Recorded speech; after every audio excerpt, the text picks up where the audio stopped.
Nagpatupad ang Department of Trade and Industry o DTI ng price freeze sa ilang mga pangunahing bilihin sa mga lugar na idineklarang nasa ilalim ng state of calamity dahil sa mga nagdaang bagyo. Ang detalye sa balitang pambansa ni Vel Custodio ng PTV Manila. Isa ang Cavite sa mga lugar na sa ilalim ng state of calamity dahil sa iniwang pinsala ng bagyong Christine. Kaya naman nagpatupad ng price freeze para sa ilang mga pangunahing bilihin. Kaugnay nito, pabor para sa mga mamimili ang tigil taas presyo ng mga pangunahing bilihin. Isa na rito si Nanay Jonah. Ayon sa kanya, lubhang naapektuhan ng bagyong Christine ang Banana Q business niya. Hindi po kami sa pagpunta sa tindahan kasi malaki ang tubig, baha.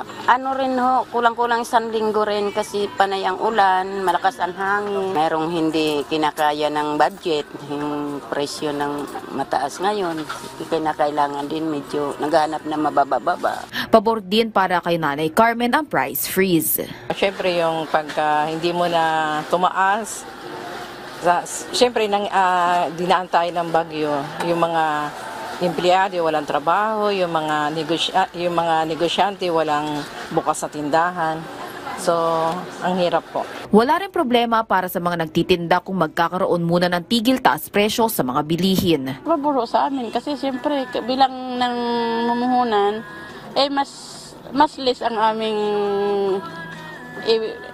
puhunan, ilalabas na puhunan. Kung mataas kasi lahat, apektado din ho. Sa ilalim ng Sangguniang Panlalawigan Resolution No. 3411-2024, idineklara ang price freeze sa Cavite na nasa state of calamity. Ipinatupad ito noong October 24 ng Department of Trade and Industry, Cavite. Ilan sa mga produktong apektado ng price freeze ang dilatang pagkain, gatas, kape, tinapay, instant noodles, tubig, asin, sabong panlaba at kandila. Nakasaad sa Section 6 ng Republic Act 7581 o the Price Act na tatagal ang price freeze ng hindi lalagpas sa 60 araw.